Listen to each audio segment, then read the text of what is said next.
Hi. బర్రె గొంతు అసలు గొంతు ఘోరంగా వెళ్ళిపోయింది. అందరు ఎలా ఉన్నారు? బాగున్నారా? నేను మంచిగా ఉన్నా.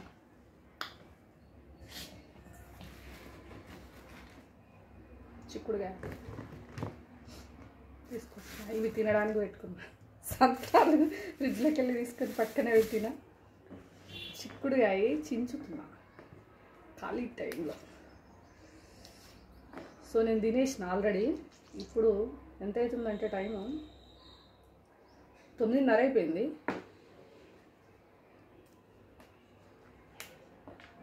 ఇవి చిక్కుల్లో రకాలు నాకు తెలిసి మంచిగా ఇట్లా లడ్డు ఉంటాయి.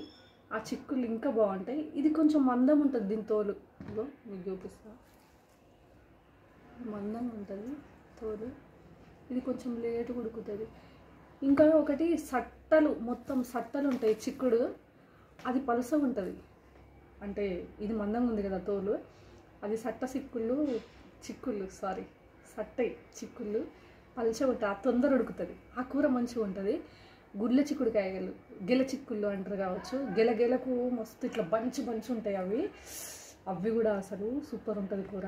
కొందరు ఓన్లీ అవి గింజలే ఒలుసుకొని కర్రీ వేసుకొని ఉంటారు. మా ఇంటి ముందట ఉండే సాకులో లాంటి అది 1 కిలో కూర ఉండేది. ఓన్లీ గింజలే మంచిగా ఇట్లా ఫ్రై చేసేది. ఒక బేషన్లో వేసి ఇంత పెద్ద, ఇది గంజు కానీ ఇంత పెద్ద గిన్నెల, లోతు గిన్నెల అన్నం వేసుకొని కూర వేసుకొని బయటకు వచ్చి, వదినా ఏం చెప్తాను అని మా అమ్మని పిలిచి ముచ్చట పెట్టుకుండా తినుకుంటూ ఉండేది. అయితే మా ఆయన పోయిండు డ్యూటీకి. ఏం చేసిన, ఒక 3 రోజుల నుంచి డైటింగ్ చేసిన. పొద్దున్న ఫ్రూట్స్, నైట్ చపాతీ అని. వామ్మో మొత్తం కాళ్ళు చేతులు ఘోరంగా గుంజుకొచ్చినాయి. అసలు జివ్వ గుంజుకొచ్చుడు. ఇక్కడ గ్యాస్ ఫామ్ అయ్యో మరి టెన్షన్కు తెలియదు, బాగా ఇట్లా పెయిన్ వచ్చుడు. సో నేను ఇటు చూపిస్తున్నాను, నా గుండె ఇటే ఉన్నది. కెమెరాలో మీకు రైట్ సైడ్ కనిపిస్తుంది. అసలు విపరీతంగా పెయిన్. అసలు నాకు టెన్షన్లు బాగా అయిపోయినాయి. అసలు ఎవరైనా ఎట్లుండాలి అని అంటే, దున్నపోతు మీద వాన కురితే చూడు, దున్నపోతు మీద వాన కురిసినట్టేనా, నీకు ఎంత చెప్పినా అని అంటారు చూడు, అట్లా తయారు కావాలి. గుండెను బండరాయిలాగా చేసుకోవాలి. నాది అయితే లేదు, ఏం చేయాలి? బండకేసి కొట్టాలా అనిపిస్తుంది నా గుండె. నిజంగా అబద్ధం కాదు. ఒక మనిషికి ఎన్ని సమస్యలు వస్తే ఎట్లా ఎదుర్కొంటుందో, అన్ని అవకాశాలు కోల్పోయిన తర్వాత అన్ని దారులు మూసుకుపోయినాయి. భగవంతుడు అంటాడట, మరి ఏదో ఒక దారి తెరిచి పెడతాడు. అన్ని దారులు మూసుకుపోయినప్పుడు ఒకసారి మంచిగా కళ్ళు మూసుకొని చూడండి అంటారని అందరు అంటారు. మరి నాకైతే ఏ దారి కనిపిస్తలేదు. అన్ని దారులు మూసుకుపోయినాయి నిజంగానే. అయితే ఏడ్చిన కళ్ళలో నీళ్ళు కూడా అయిపోయినాయి. అండ్ నైట్ మా ఆయనకి ఆలు పరాటా అని అంటే పాప ఎప్పటి నుంచో అంటాడు ఆలు పరాటా అని. అందుకే అని చెప్పేసి నైట్ డ్యూటీకి వచ్చినాక 11:30కి ఆలు పరాటా చేసిన. ఏంది బొబ్బట్లు చేసినట్టు చేసిన. అది వేడిదే కొంచెము ఆలుగడ్డ అక్కడి ముక్కలు కూర అంటే దాన్ని మొత్తం మ్యాష్ చేసేసి ఇక కథం వేడిగా చేస్తే అది మొత్తం బయటకు వచ్చింది. అట్లనో ఇట్లనో తిన్నడిగా. ఆ స్టఫ్ మొత్తం బయటకు వచ్చింది. పాపం తిన్నాడు. ఇంకొక రోజు మంచిగా చేసి పెట్టాలి. ఇక నిన్న సరిగ్గా ఆగమాగం చేసి పెట్టిన. ఆ సర్వపిండి చేయమంటాడు రోజు. ఆ సర్వపిండి చేస్తలేను. అయితే నిన్న నైటు ఆలుగడ్డ ఆలు పరోటా చేసిన అన్న కదా. అయితే ఆ స్టఫ్ ఉండే, నేను పొద్దున ఇక రైస్ పెట్టుకున్నా. నాకు అంతా కాళ్ళు ఎత్తులు కూస్తున్నాయి కదా అని చెప్పేసి తిన్నా. అయితే నేను రైస్ తింటేనేమో కడుపు అంతా ముందటికి వస్తుంది, ఇట్లా పొట్ట గిట్ల ముందటికి రావట్టే. అందరికీ మంచిగా ఇట్లా వెడల్పు ఉంటుంది కడుపు, నాదంతా గిట్ల పడబడ్డది. అంటే కొంచెం తినగానే ఇట్లా ఫుల్ అయిపోయి ఇట్లా ముందుకి ఇట్లా కనిపిస్తుంది. చాలామందికి ఎంత లావున్నా మంచిగా అంత పొట్ట కనిపించదు, అదేందో. సో అన్నం తిని కడుపుండా నీళ్ళు తాగి, 3 పూటల అన్నం తిని కడుపుండా నీళ్ళు తాక్కుంటూ ఉంటాను. నేను కొద్దిగా ఒత్తిరుంటా, మళ్ళీ నాకు వెంటనే సిక్ అయిపోతూ ఉంటా.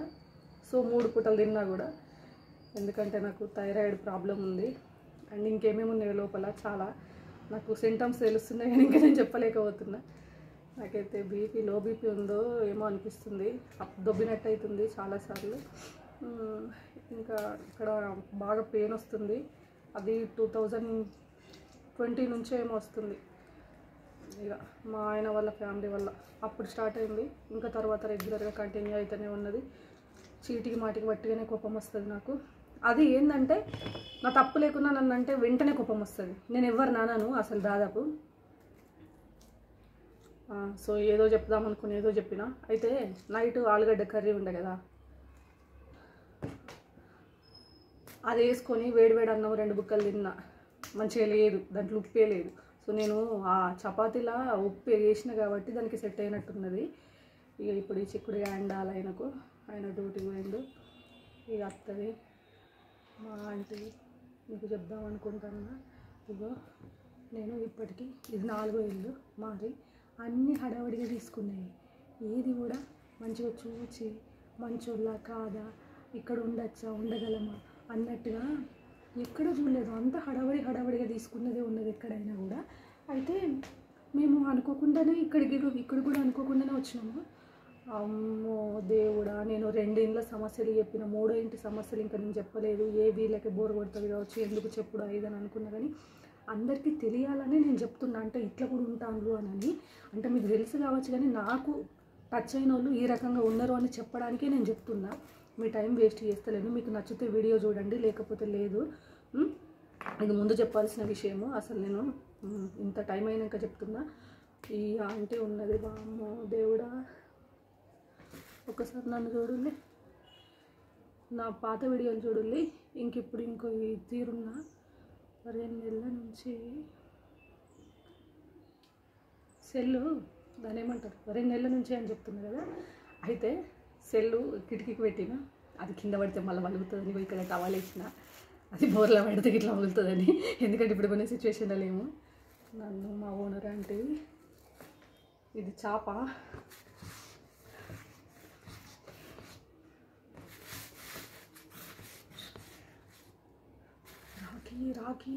రాకి మాంసం పొయ్యి మీద వేయకుండా ఎట్లా ఉడుకుతుందో ఉడకబెడితే ఇష్టం చెప్తున్నా. ఇది నేను ఏదైనా గుడికి పోయి చెప్దాం అనుకున్నా, ఎందుకంటే అట్లయినా మీరు నమ్ముతారని. కానీ మిమ్మల్ని నమ్మించాలనే ఇంటెన్షన్ లేదు. కానీ ఓనర్లు కింద దారుణంగా అసలు ఎట్లా ఉంటారో నాకు అర్థమవుతలేదు. వాళ్ళని ఈజీగా తీసుకుందామంటే నాతో అవుతలేదు. పోనీ ఇక్కడ నుంచి ఖాళీ చేసి వేరే కాడికి పోదామా అని అంటే ఇప్పుడు పైసలు కావాలి, ప్లస్ మళ్ళీ ప్యాకర్స్ అండ్ మూవర్స్ కావాలి, మళ్ళీ రూమ్ చూడాలి. ఆ టైం అది టైం వేస్ట్, రూమ్ చూడడానికి టైం వేస్ట్. మళ్ళీ వాళ్ళు ఎట్లాటోళ్ళో తెలియదు. మళ్ళీ తర్వాత అక్కడ రూమ్ రెంట్ ఎంతనో తెలియదు. ప్యాకర్స్ అండ్ మూవర్స్ కావాలి, మళ్ళీ ఇవన్నీ సర్దాలి. ఇప్పటికే మాకు టైం సరిపోతలేదు. మా ఆయన పొద్దున పోతే నైట్ వచ్చడానికి.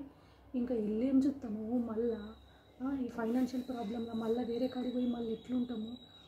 నాకైతే 2 నెలల నుంచి మా ఆయనతోటి నిద్రాహారాలు మానేసి మా ఆయనతోటి పోతున్నా. 2 months. మీరు నమ్మరు ఫ్రెండ్స్. డైరెక్ట్ చెప్పలేకపోతున్నా. మీ వల్ల నాకు చాలా డిస్టర్బ్ అవుతుందా ఇదని చెప్పేసానంటే, మా వల్ల మీకు డిస్టర్బ్ అవుతుంది కదా, అయితే మీరు ఖాళీ చేయండి. ఒకటే మాట మాట్లాడతారు, గదొక్కటే వాళ్ళకి చాతనైంది, గదొక్కటే. ఇంత డిస్టర్బ్ చేసుడు ఏందో అర్థమవుతలేదు అసలు నాకైతే. మీకు ప్రతి ఒక్కటి కూలంకుషంగా మంచిగా చెప్తా నేను. ఇక పురుగు జోడులు వామ్మో ఎంత ఘోరంగా ఉండి పాడుపడ్డదో. అది నాకు నిజంగా అప్పుడప్పుడు అనిపిస్తుంది,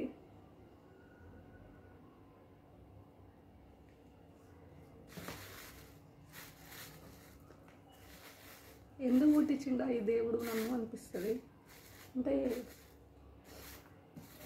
దేవుడు మనల్ని అందరినీ సృష్టిస్తాడు, మనకు లేనిపోని అన్నీ పెడతాడు. ఈ జన్మ అని ఆ జన్మ అని, ఆ జన్మలో పాపాలని ఈ జన్మలో పాపాలని, ఇది మన కర్మే అని, పోయిన జన్మలోది ఇది అనుభవించాలని అన్నీ ఆయనే సృష్టిస్తాడు. నాకు ఇట్లానే పెట్టాలని దేవుడికి అనిపించిందా? నేను అడుగుతాను.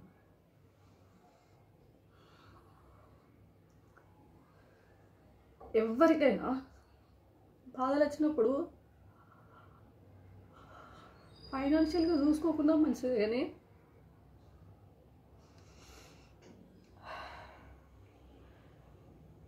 ఏం కాదు పర్వాలేదు,